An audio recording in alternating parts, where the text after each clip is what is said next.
저와 가깝게 지내는 교제하면서 가깝게 지내는 목사님들이 좀 많이 계시는데 호주 교회를 목회하시는 분도 몇 분 있습니다. 호주 교회를 다짐하면서 호주인들을 상대로 해서 목회하시는 목사님들 몇 분을 잘 알고 또 가깝게 지냅니다. 그 중에 이제 참 가깝게 지내는 목사님 한 분에게 제가 여쭤봤어요. 혹시 목사님 설교를 하실 때 그 호주교회 성도들의 목사님 설교를 얼마 정도 알아듣습니까? 이렇게 한번 여쭤봤습니다. 그랬더니 참 충격을 받았어요, 제가. 가장 많이 알아들을 때, 그게 1년에 뭐 한두 번밖에 없대요. 가장 많이 알아들었을 때 70%랍니다. 70%그 설교를 이해를 하고 알아듣는데요. 그리고 노말로 보통은 한 50% 정도 자신의 설교를 알아듣는다고 합니다. 그러면서 하시는 얘기가 정말 참 힘들다 그래요. 왜냐하면 이게 설교를 하는데 이 언어의 뉘앙스가 틀리기 때문에 자신은 이 말을 했는데 상대방은 다르게 받아들인다는 거예요. 사실 이 목사님이 호주 목회를 할 정도 되면 영어를 얼마나 잘하겠어요. 참 잘하세요. 영어를 잘하신데도 불구하고 그분의 고백은 참 힘들다는 거죠. 이 말이라는 거, 언어라는 게 이만큼 힘든 것 같아요. 특히 우리 이민사회 고국을 떠나서 이렇게 머나먼 이민 생활을 하는 우리들에게는 더 실감할 수 있는 그 부분이죠. 여러분들 가는 곳마다 말이죠. 말을 좀 속실하게 표현하고 말이죠. 마음껏 얘기하고 싶은데 말이 안 되면 말이에요. 얼마나 답답합니까? 저도 참 그런 적이 참 많아요. 참 이 이민 생활의 가장 어려운 것 중에 하나가 이렇게 말이 안 통해서 어려움을 많이 겪습니다. 그리고 참 답답합니다. 이 언어라는 것은 우리가 생각하나 한국에서 여기서 자란 아이들은 관계없어요. 그런데 저희들처럼 한국에서 모든 걸 다 습득하고 영어도 배우고 이렇게 해서 와서 이제 그 영어를 하려고 그러면 말에 대한 뉘앙스가 전혀 다른 것들이 많거든요. 그러다 보니까 굉장히 어려움을 겪습니다. 그러나 여러분들 꿋꿋하게 사셔야 됩니다. 기죽지 마시고 언어가 안 통해도 바디랭귀지라도 하시면서 꿋꿋하게 사시면 됩니다. 기죽을 필요가 없습니다. 이렇게 말이 참 어려워요. 말이 어려운데 오늘 본문 말씀을 보면 1절에서 5절 말씀에 보면 말에 관련된 단어가 그 짧은 구절에 9번이나 등장합니다. 이 말에 관한 그 단어가 9번이나 등장하는데 그걸 보면 이 짧은 말씀 속에서 이렇게 많이 말에 대한 것들이 등장하는 거 보면 이 소발이 지금 이 말을 하고 있는데 소발은 어떤 사람일까 이렇게 추측해 볼 수가 있습니다. 제가 말씀드렸듯이 욥의 세 친구는 이 세상에 있는 많은 사람들의 대표를 한다 그랬었죠. 대표를 한다 그랬는데 이 소발은 어떤 부류의 사람이냐면 말을 사용해서 뭔가 해결하고 얘기하는 그런 사람이었습니다.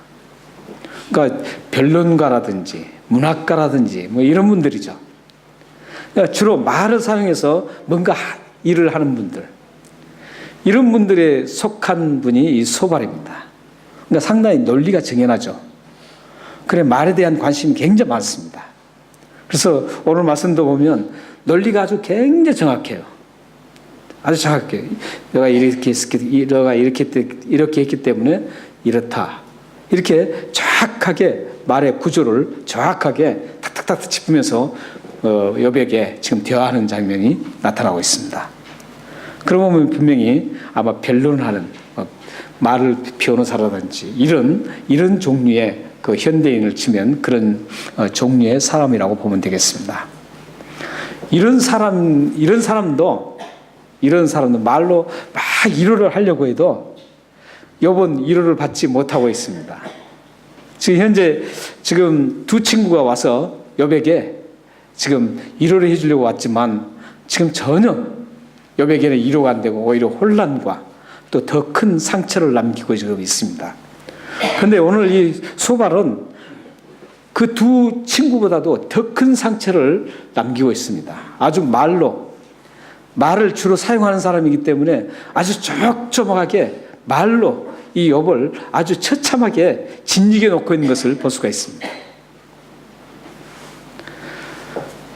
참 저는 이 욥기서를 보면서 욥의 그 고난받은 장면을 보면서 욥의 입장에서 한번 생각해 봤어요. 욥의 입장에서 생각해 봤는데 참 억울할 것 같아요. 욥이 대단하게 참 억울할 것 같아요.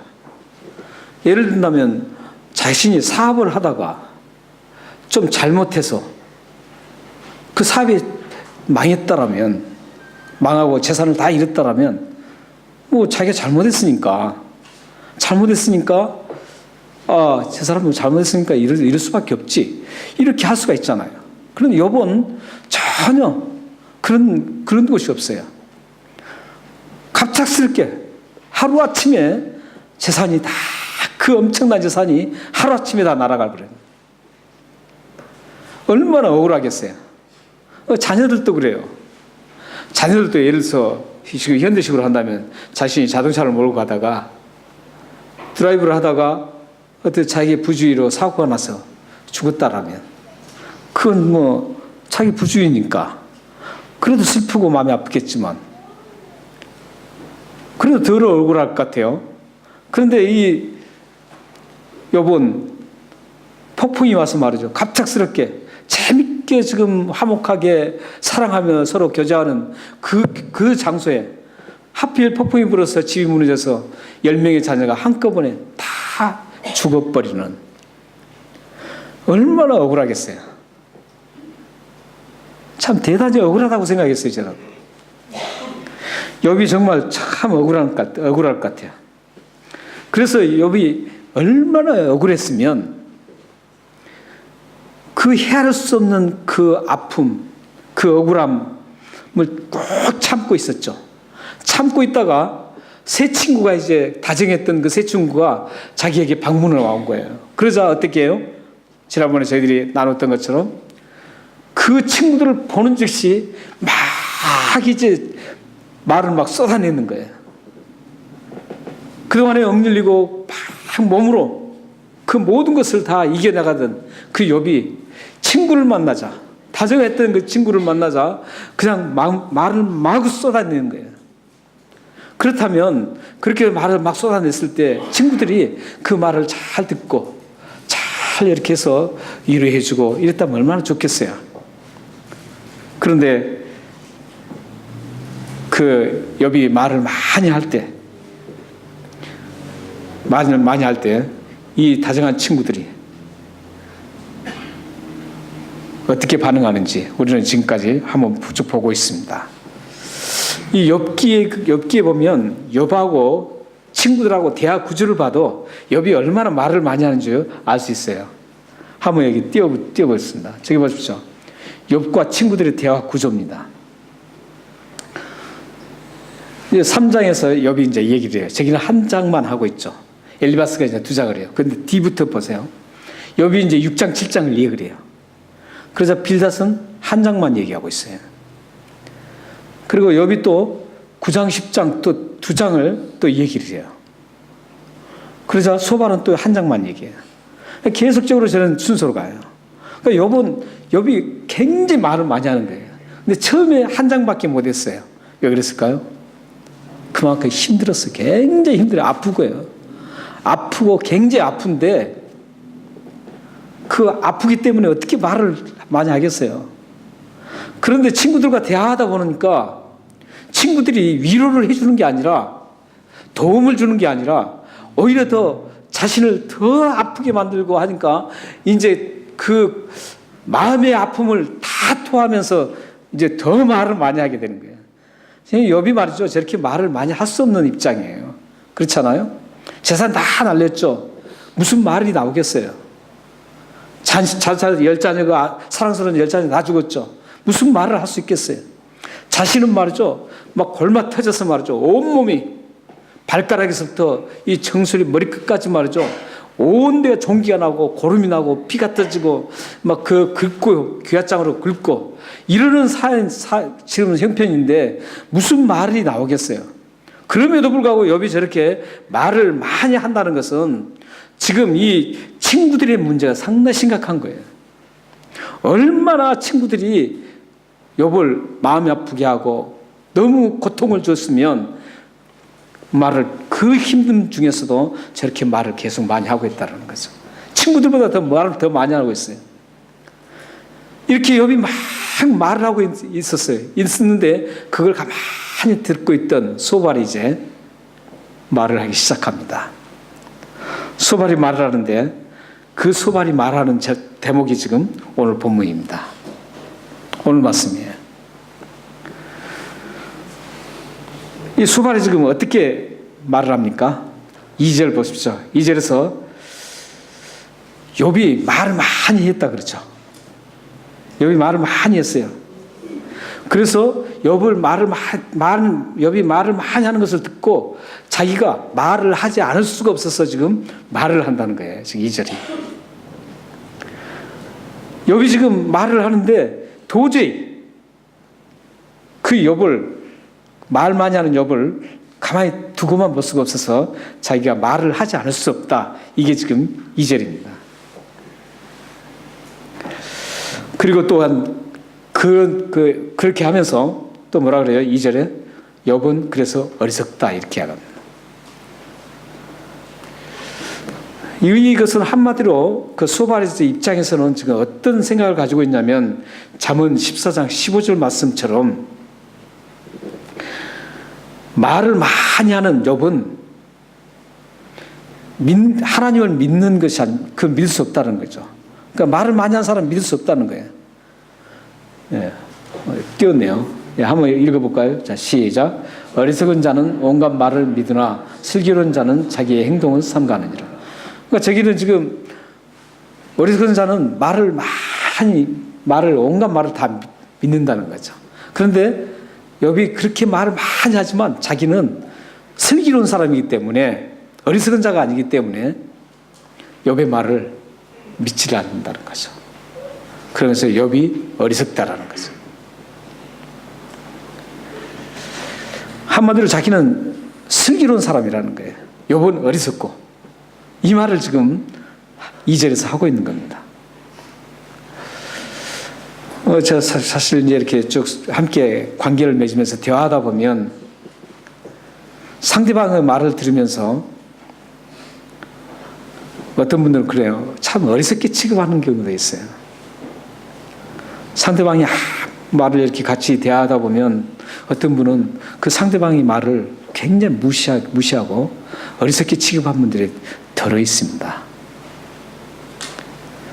사실 우리들은 그렇거든요. 아무리 어리석은 사람이 말을 해도 그 사람의 말을 들어주고 그 부족한 것들을 세워주는, 그리고 감싸주고, 이런 사명을 가진 사람이 누굴까요? 우리 크리스찬 아니에요? 세상 사람들은 어리석은 사람이 얘기하면 무시할 수 있어요. 그러나 우리 하나님의 사람들은 그런 유의 사람이 아니라는 거죠. 하나님의 사람들은 어리석은 사람, 참 무식한 사람들 얘기할 때 그걸 다 들어줄 수 있어야 돼요.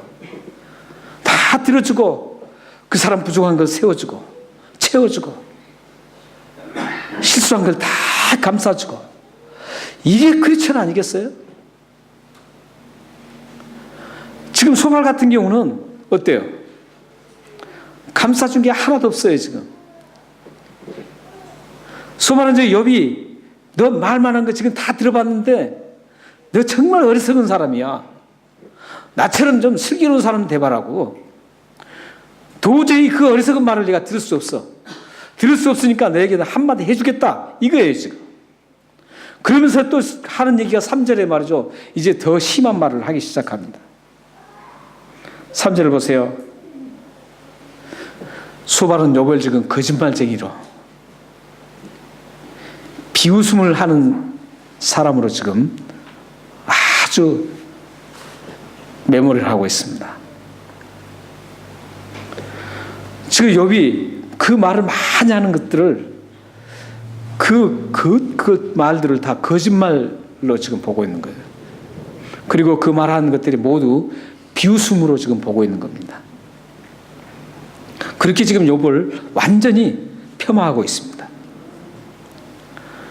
여기서 우리는 그 소발이 지금 욥을 향해서 거짓말쟁이다, 3절에 거짓말쟁이다, 또 비웃는 자다 이렇게 하는 것은 단순하게 거짓말쟁이다, 비웃는다 이런 뜻이 아니에요. 대단한 의미를 가지고 지금 얘기를 하고 있습니다. 소발이 말하는 거짓말쟁이는 어떤 거짓말쟁이냐면 이사야 44장 25절 그 근방에 나오는 말씀처럼 거짓 선지자들, 점쟁이들, 이 사람들이 사람들을 속이고 거짓말하는 것을 지금 얘기하는 거예요. 우리처럼 말이죠. 그냥 어떻게 실수로 얘기하다가 거짓말 살짝 던지는 그런 얘기, 거짓말이 아니에요 지금. 소발이 말하는 거짓말은 지금 거짓 선지자들, 그리고 점을 치는 점쟁이들, 이 사람들이 거짓말을 하는 것처럼 지금 거짓말을 한다는 거예요. 이것은 어떤 얘기예요? 욥이 하나님을 믿지 않는다는 뜻이에요. 하나님과 관계없는 사람이라는 뜻이에요 지금. 얼마나 큰 상처예요. 제가 지난주에도 말씀드렸었죠. 예수 믿는 사람들에게 가장 큰 상처가 뭔 줄 아세요? 당신은 하나님과 관계없다 이 얘기예요. 여러분들은 사실 다른 거 다 받아줄 수 있어야 돼요. 그러나 당신은 구원받지 못했다, 당신은 하나님과 전혀 하나님 믿지 않는 사람이다, 이런 말 들으면은요 거기에 대해서는 여러분들이 정말 핏대를 세워야 되는 거예요. 그런데 다른 시시한 말 듣고 핏대를 세우는데 저 사람 크리스천 같지 않아 이런 말 듣고는 전혀 양심에 말이죠 그냥 대수롭지 않게 여기는 그런 그러면 안 된다는 거죠. 우리 크리스천들은 가장 심각하게 받아들여야 될 게 뭔 줄 아세요? 저 사람 정말 예수 믿는 사람인가 이 말이에요. 근데 지금 우리 한국교회가 얼마나 그 말을 많이 듣고 있어요. 얼마나 많은 크리스천들이 저 사람 정말 과연 하나님을 믿는 사람이냐 이 말을 하고 있냐 이거죠. 여러분들은 그 말 안 들어보셨나요? 아마 우리 북배변장로교회는 그 말 들으신 분들이 많이 없을 것 같아요. 예. 우리 교회만이라도, 우리 공동체에 속한 여러분들이 지체들만이라도 우리가 정말 거기에는 하나님 믿느냐 이 말에 대해서는 정말 심각하게 받아들이는 우리가 되었으면 좋겠어요. 그래서 내가 정말 하나님과의 관계를 내가 다른 사람 모든 사람이 봐도 저 사람은 하나님의 사람이다, 하나님과 끊어질 수 없는 사람이다, 이걸 여러분들이 좀 삶 속에서 증명하면서 갔으면 참 좋겠어요. 지금 소발은 욥에게 너는 하나님과 전혀 관계없는 사람이라는 거예요. 욥이 그 말을 듣고 얼마나 참 가슴이 아팠겠어요. 욥은 하나님의 사람이잖아요. 하나님이 인정한 사람이에요. 욥 자신도 하나님의 사람이라고 자기는 계속 고백하고 있어요. 그러는 그 욥에게 너의 그 말 잘 들어보니까 너는 거짓말쟁이, 하나님 사람이 아니라는 거예요. 점쟁이와 같다는 거죠. 거짓 선자와 똑같다라는 거예요. 비웃는다는 것도 마찬가지예요. 그냥 그래 비웃는 그런 종류가 아니에요. 여기서 지금 소발이 말하는 비운다는 것은 어떤 의미를 가지고 있냐면 하나님을 모르는 사람이 하나님의 백성들을 향해서 비웃는 걸 말합니다. 이스라엘 백성들을 향해서 가나안 족속들이 비웃는 것, 그런 걸 말이에요. 그러니까 이게 보통 비웃음이 아니에요. 이건 역시 하나님이 없는 사람이라는 거예요. 하나님의 사람이 아닌 사람이 하나님의 사람을 지금 비웃고 있다라는 그런 얘기예요. 지금 욥이 지금 너는 하나님 사람이 아닌데 하나님 사람들은 비웃고 살았다는 거예요. 지금 얼마나 욥이 이 말을 듣고 상처가 크겠어요. 사실 우리들은 이 욥의 소발과 욥의 이 대화 속에서 참 많은 것들을 우리는 담아둬야 돼요.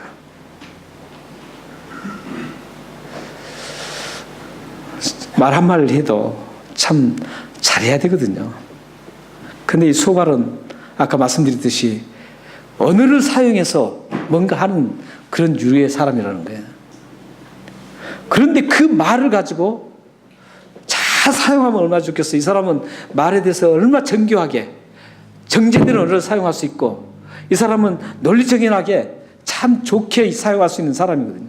그런데 이 말을 사용하는 사람이 오히려 그 말의 그 무기를 가지고 아주 처참하게 욥을 짓밟고 있습니다.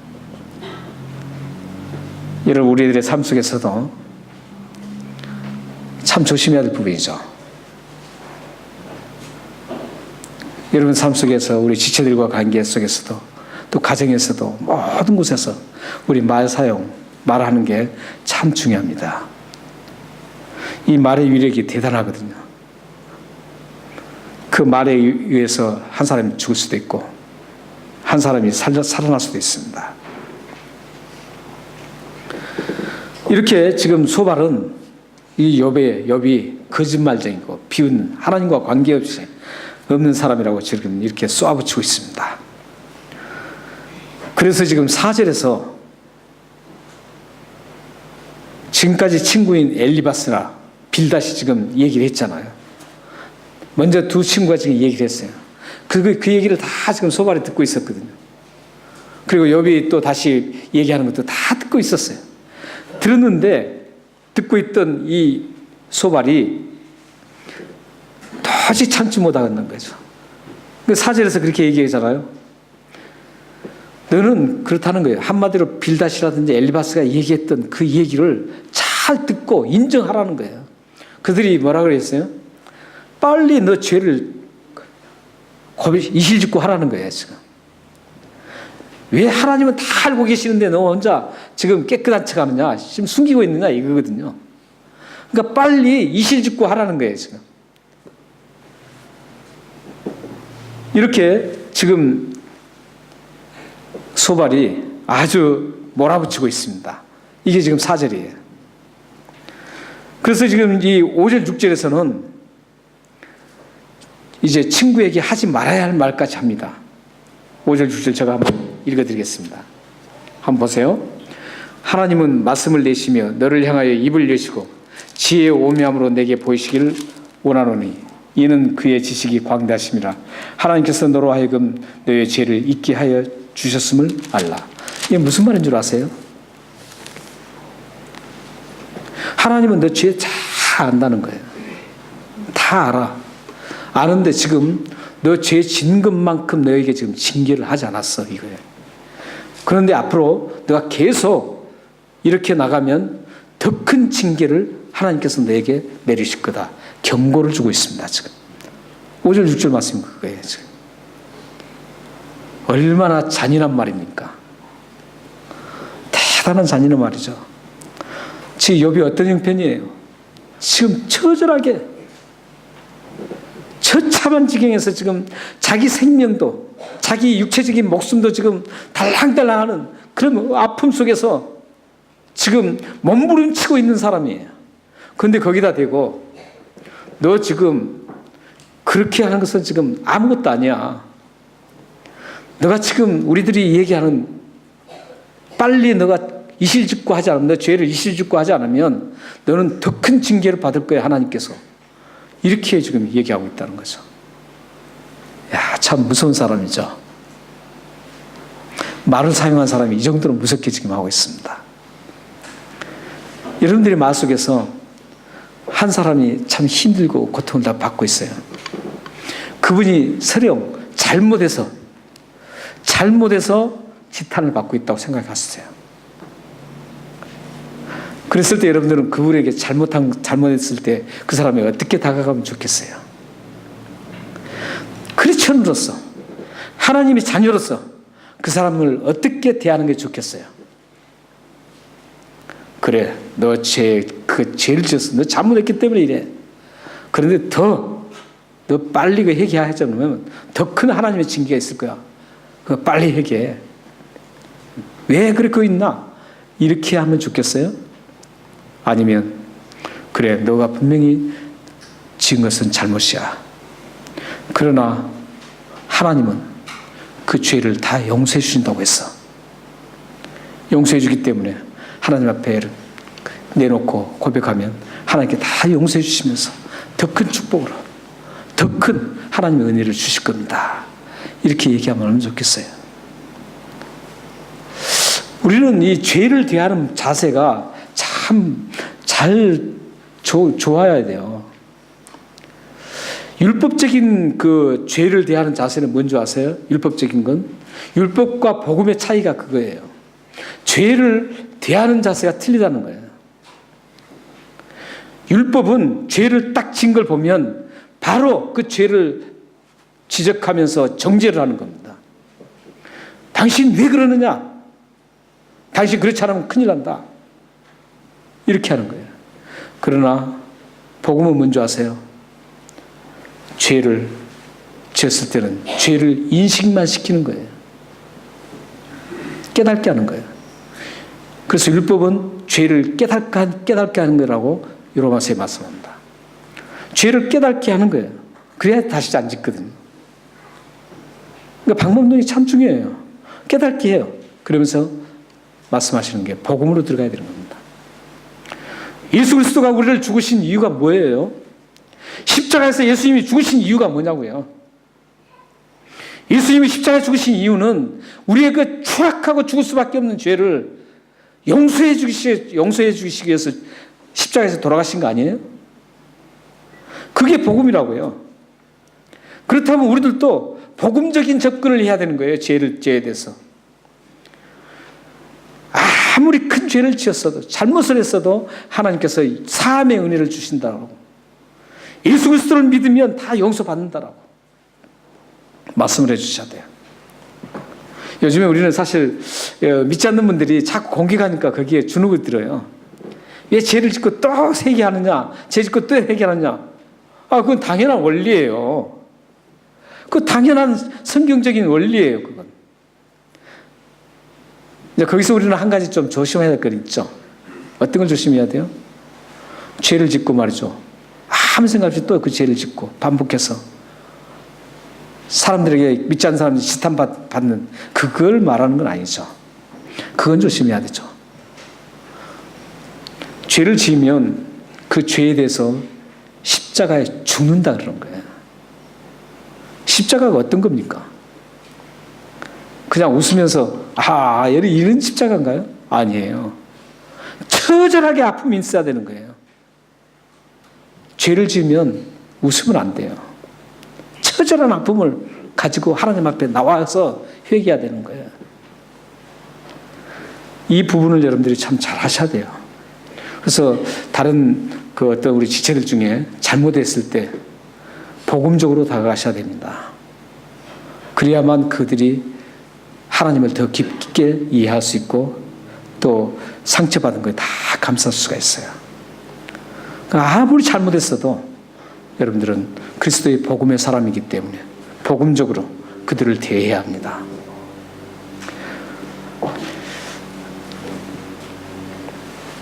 이렇게 지금 5, 6절에서 소발은 아주 잔인한 말을 하고 맙니다. 지금 몸부림치고 있는 그 여백에 이런 처참하고 잔인한 그런 해서는 안 될 말까지 다 뱉어버리고 말았습니다. 그렇다면 우리는 여기서 소발의 말을 듣고 있었던 욥의 마음은 어땠을까요? 욥은 어땠을까요? 그 말을 들으면서 회복이 됐을까요? 아니죠. 전혀 도움이 되지 않죠. 오히려 더 큰 상처를 받고 더 큰 하나님의 그 상한 심정을 가지고 하나님 앞에 참 더 죄송한 어떤 그런 마음을 가질 수가 있겠죠. 그래서 이 소발의 말을 듣고 욥은 정말 견딜 수 없는 엄청난 뭐라 표현할 수 없는 그런 큰 아픔을 가졌을 겁니다. 이 마리 유력이 이렇게 대단합니다. 만약 소발이 정말 복음적으로 접근해서 참 당신은 내 사랑하는 친구는 비록 그렇게 죄를 지었지만 하나님께서 다 용서해 주실 것이다. 그러므로 다 하나님 앞에 우리 함께 기도하자 하고 이렇게 접근했다면 욥은 회복이 참 되었을 겁니다. 그러나 욥을 대하는 소발은 전혀 반대적인 그런 지금 행동을 하고 있습니다. 사랑하는 성도 여러분, 하나님께서 지금 욥기를 통해서 하나님을 믿는 우리 믿음의 자녀들에게 꼭 해주고 싶은 메시지가 있습니다. 지난번에도 제가 그 말씀을 또 드렸었죠. 근데 오늘은 또 한 가지 메시지를 받아야 합니다. 그 메시지는 하나님의 자녀는 하나님이 책임져 주신다. 이게 욥기의 메시지입니다. 아무리 다정한 친구, 재력이 엄청나고 뛰어난 경험주의 철학자가 와서 욥을 위로해주고 도우려고 해도 도움이 되지 않습니다. 또한 빌닷처럼 말이죠. 빌닷처럼 참 대단한 그런 어떤 그 식견을 가지고 대대로 전통적으로 이어왔던 그런 많은 걸 동원해서 위로해 주려고 격언을 얘기하고 전통적인 그 경험들을 다 얘기해 줘도 그거 가지고 욥은 위로를 받을 수가 없습니다. 또한 이렇게 변호를 하고 말로 변호를 하고 말로 상담을 하고 말로 위로를 주는 사람일지라도 욥은 그 고난의 상처를 치유할 수가 없습니다. 그 치유는 오직 하나님만 하신다는 것. 참 우리는 이 부분에 대해서 참 굉장히 신경 써야 됩니다. 하나님 한 분이면 되는데 왜 자꾸 다른 것까지? 하나님이 그렇게 나약한 분인가? 하나님은 정말 대단한 분이라고 저는 계속 강조를 하고 있습니다. 이 세상을 다 만드신 분이에요. 우리의 죄를 용서할 길이 없는데 우리 죄를 용서할 길을 만들어 주신 분이에요. 여러분들 거짓말하는 죄 하나 어떻게 없앨 수 있어요? 어떻게 없앨 수 있느냐고요? 비누로 막 씻는다고 없어지나요? 지금 미국과 지금 북한이 핵탄두 가지고 난리인데 이 지상에 있는 핵탄두가 말이죠.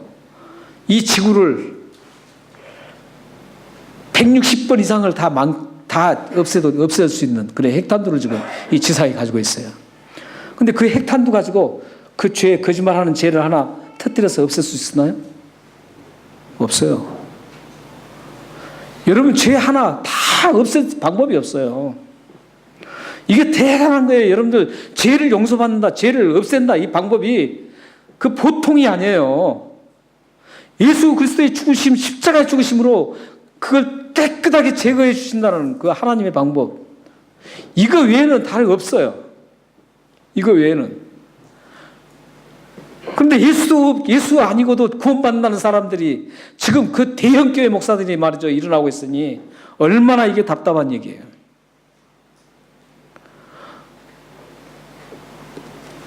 여러분들 말이죠. 참 이 부분에 대해서 참 심각하게 받아들이셔야 됩니다.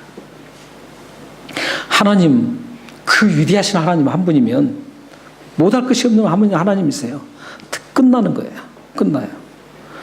욥이 지금 고난을 받고 이렇게 있는 것도 결국은 다음에 보면 누구에 의해서 해결이 돼요? 하나님에 의해서 해결된다는 거예요.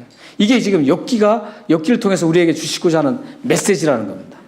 그러므로 하나님의 자녀는 하나님이 책임져 주니까 하나님만 신뢰하고 하나님만 의지하고 끝까지 굳건하게 가라는 메시지가 이 욥기서예요. 이제 우리 성경을 두 군데를 보고 마무리를 하면 좋겠습니다. 시편 91편 2절 3절입니다. 함께 읽겠습니다. 시작. 나는 여호와를 향하여 말하기를 그는 나의 피난처 나의 요새요 내가 의뢰하는 하나님이시라 하리니 이는 그가 너를 새 사냥꾼의 올무에서와 심한 전염병에서 건지실 것이므로다. 새 사냥꾼의 올무에서 건진다는 것은 영적인 부분을 건진다는 것이고요. 전염병에서 건진다는 것은 육체적인 걸 건진다는 겁니다. 하나님은 우리의 영혼과 육체를 다 건질 수 있는 분이라는 거죠.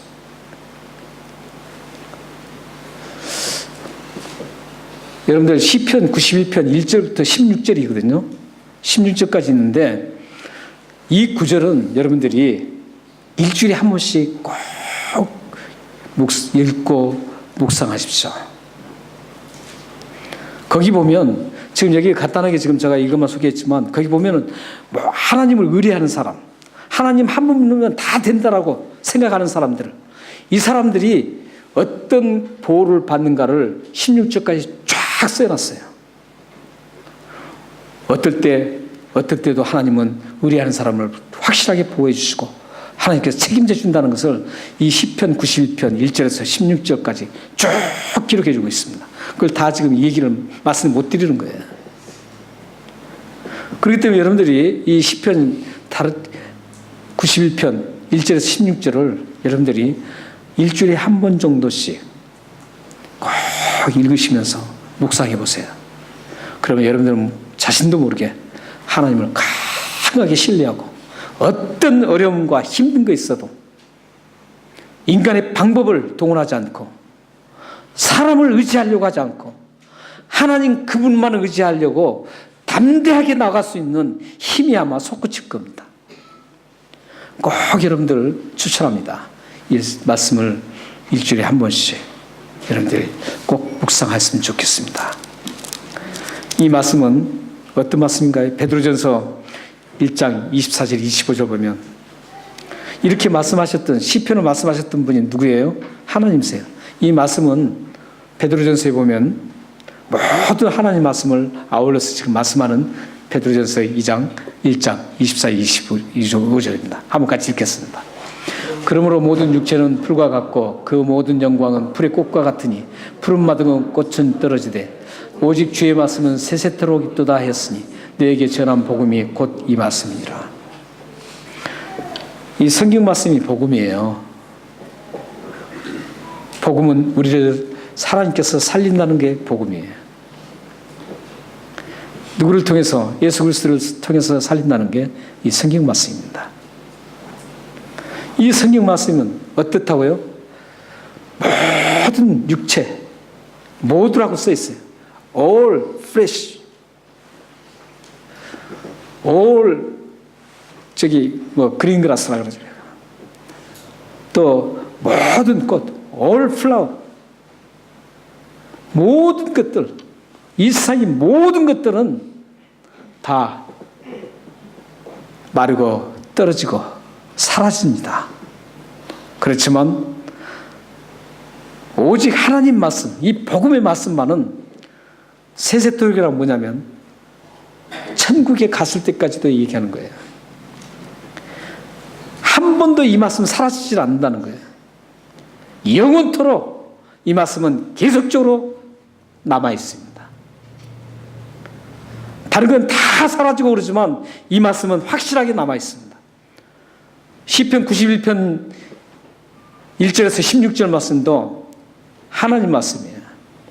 하나님을 신뢰하는 사람은, 하나님을 믿고 가는 사람에게는 분명하게 하나님이 영혼도 책임져 주시고 육체의 모든 것도 책임져 주신다는 거예요. 이걸 믿는 게 우리 크리스천이잖아요. 이거 믿으려고 교회에 나와서 성경을 보고 설교를 듣고 하나님 앞에 예배 드리는 거 아니겠어요? 사랑하는 여러분들에게 여러분의 삶의 여정에서 하나님 한 분으로, 이 한 분으로는 부족합니까? 정말 이 하나님 한 분으로는 부족할까요? 아니에요. 하나님 한 분이면 완벽하게 충족합니다. 충분합니다. 이 하나님 한 분만을 여러분들이 끝까지 의지하고 가셔야 됩니다. 기도하겠습니다.